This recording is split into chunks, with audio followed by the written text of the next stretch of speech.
Hey guys, it's Blackhorse, and today we're going to talk about really basic spawning as a necromorph in Dead Space 2. But before we really get into anything, I want to talk about what's in front of you on your screen right now. So, this is a mini map of the main room in Titan Mines. As you can see, everything's color coded, so all the spawns on the bottom level are in red, all the spawns in the middle level are in green, all the spawns on the top level where only the necromorphs can reach are in blue. And since the spawn is on the second level, it is in green, and the first objective is on the bottom level, so it is in red. So, also the levels are kind of color coded as well. They get darker as they go closer to the bottom. So, now that we've got this, let's talk about the first clip. So this first part is just showing how we get the humans into a 1v2 situation off the start. And so I'm going to die while we get this pick, and it's going to make me get to the spawn selection screen. So we're going to pause right here. So if we pull up our minimap, we see we have the second human player going towards the objective, and he is free, which means he's not engaged in combat, and he's free to move about the map however he wants to, but we do know he's going straight for the objective. We also know that our second teammate, Red Horse, is up top at the blue spawn, and he's going to be jumping down towards the second player. So when we're selecting our spawn, we need to think about where the best place to spawn is. So right off the bat, we know where red is going to be, and we don't want to spawn there. The reason for that is because if the player does turn around, he's going to see red and me, and that'll just set up an easy double kill, or it's just going to be harder for me and red to get the jump on because he can have his attention focused on both of us. We also don't want to spawn on the top where Red Horse was, because that just means we're going to be later to the action than red, and we want to try to get there at the same time or before red. So we also don't want to spawn to the right on top, because that just means not only are we behind red in timing, but we're also on the other side of the map. Which spawning on the other side of the map isn't a bad idea, it's just that when you have to make up all that ground and spawn back, then you know you're going to be way too late to the action. We also don't want to spawn on the far side of the map, because that's way too far away from the action. So the remaining spawn actually puts us in the best situation. We can guess that the second player is probably going to be at the objective by the time we spawn. Since Red Horse is coming from the left and we're coming from the right, it means he's going to be flanked from both sides. So it just puts the player at the most difficult situation. So now let's watch the real-time action.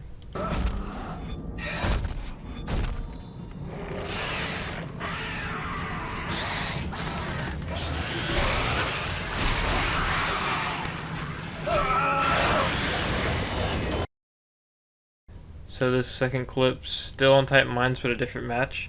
You're going to see here I'm just going to get this jump off on this guy and then get killed. And then Red Horse is going to spawn up top on the right. And we're going to pause right here. So here we see our situation. We have two humans engaged in combat to the X. The X is Red Horse, who's a lurker on the third level. Obviously we don't want to spawn behind Red Horse, because they already have their focus on that area, and there's too high of a chance of dying from like a stray grenade or a javelin. So since they both have their backs towards one spawn, that spawn is going to be the best place to spawn. So let's take a look at the real-time action really quick. So we see here that I already have the spawn highlighted, but as soon as the real-time plays, listen to what happens and watch where my cursor goes.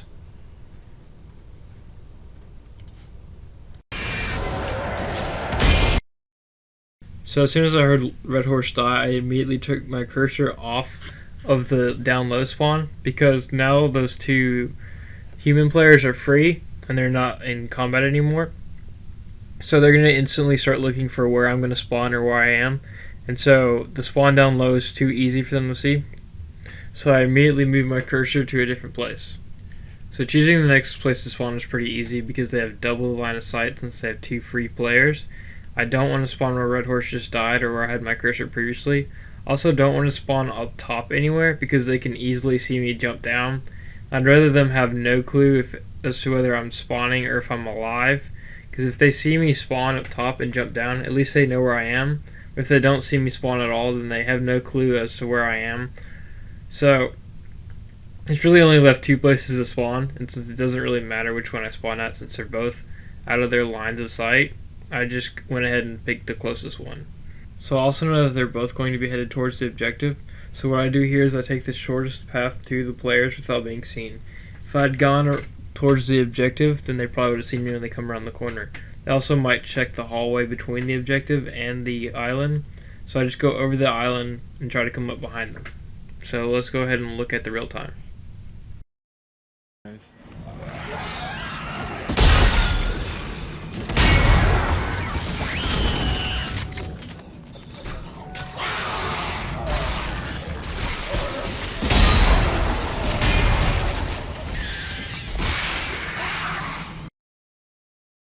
This next clip is from the same game, but it's while they're bringing the second objective back to the main room.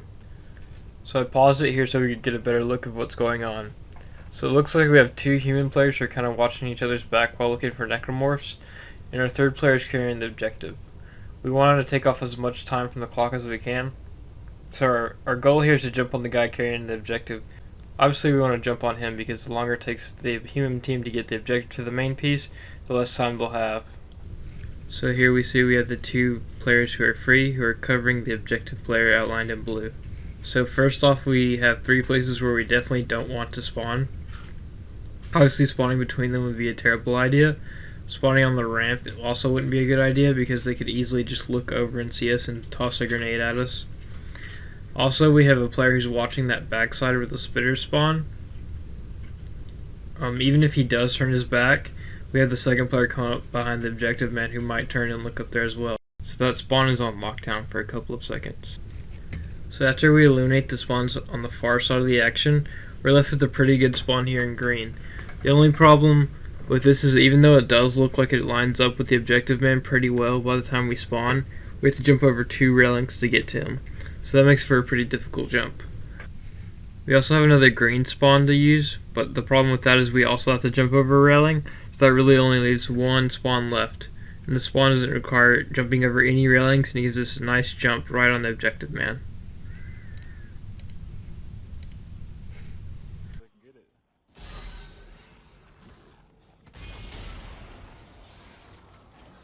Only level 20 carries.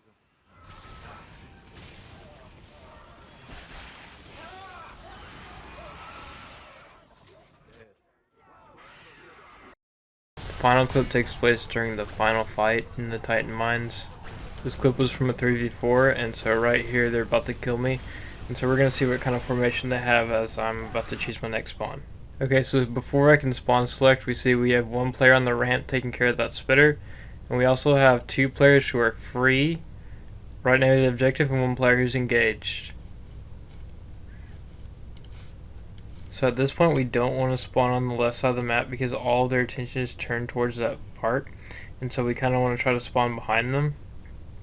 Since I know that we have a bunch of players who are engaged and a lot of players who are free, we want to kind of wait till the very last second to see where the best place to spawn is. So as I was waiting to spawn, I saw all 3 players in the mid platform engaging combat, so this left me with a good few spots open.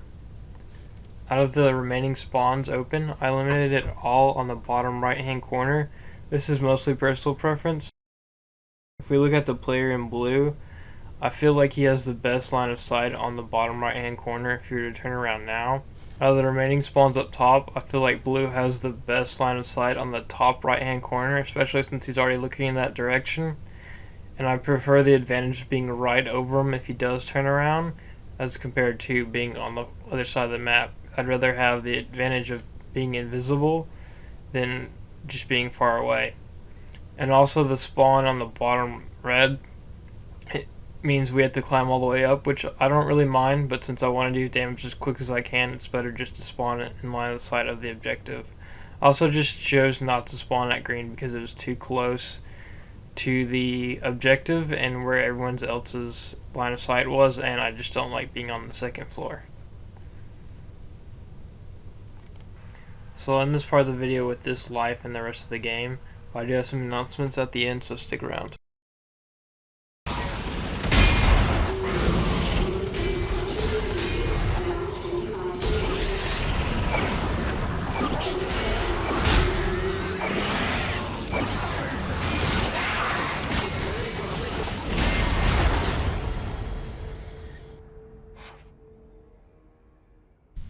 Hey guys, so I just got a copy of Dead Space 1 for the PC. I do plan on live streaming it. If for those of you who don't know, obviously I played Dead Space 2's campaign and Dead Space 3. I have a series of it, a release of the hardcore mode on my channel. But I plan on live streaming Dead Space 1. That'll be pretty soon. I have the copy. I've tested the live stream. It seems to work okay. I'll just get someone to view it to make sure it works fine. But as soon as I know the date I'm going to start live streaming, I'll let you guys know in case you want to watch. But I've not played Dead Space 1 before, and I haven't looked up any kind of walkthroughs or hints. I've only seen the first 5 minutes of gameplay. Other than that, I don't know anything about Dead Space other than what you know by Dead Space 2. So anyways, thanks for watching, and I hope I can get the live stream up soon.